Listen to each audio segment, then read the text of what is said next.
from that, di ba, tinawag ko si BBM bangag nung kampanya. Kaya galit na galit sila sa akin. Ma- Gusto niya pasikat kay BBM di ba? Ma'am, makabangag ka naman, ma'am. Mamaya wala na kami bukas dito sa Himpapawid. Ito naman si ikaw, Attorney Bing, ha? Sa tingin niyo, ma'am, bakit sa lahat ng pwedeng personalidad na idamay, kayong naidamay dito, ma'am? Kasi marami din namang close kay Senator Marcoleta. Sa tingin niyo, anong agenda, ano ang play dito, anong objective? Hello, ma'am? Kasi best friend ako ni, di ba, Martin Romualdez. Mortal enemy ko ito si Martin Romualdez, di ba? So, kumbaga Di ba, sinasabi niyo, ma'am. P3, Yes, ma'am. di ba nanalo na kami sa P3, hindi ako pinaupo. Opo, May kaso daw. Opo. Kung nung nanalo na kami sa Supreme Court, sabi Opo. ng Supreme Court, wag lang si Commissioner Gonson, hindi siya pwede. But P3 already won, so they should have their own representative. Nandun na yung representative namin sa harap niya sa session hall. Pagkatapos mag-oath na sa judge, hindi pa rin niya tinawag, hindi niya pa rin in-acknowledge.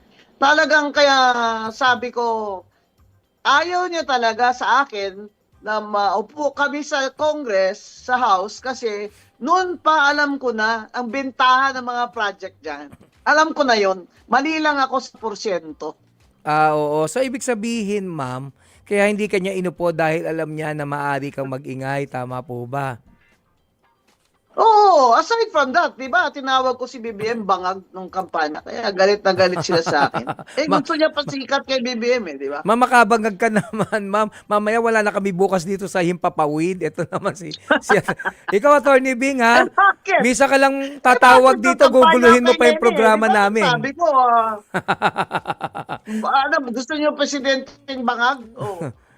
Ikaw O talaga. tama ako, di ba? Sabi ni Amy Marcos doon sa iglesia rally namin, na 12 years old pa lang si Bongbong, nagko-cocaine na siya. Oh, pero syempre, yan naman ay claim Diba? lamang po ni Senator Amy, hindi ba? So, naniniwala kayo sa claim na yun, ganun ba?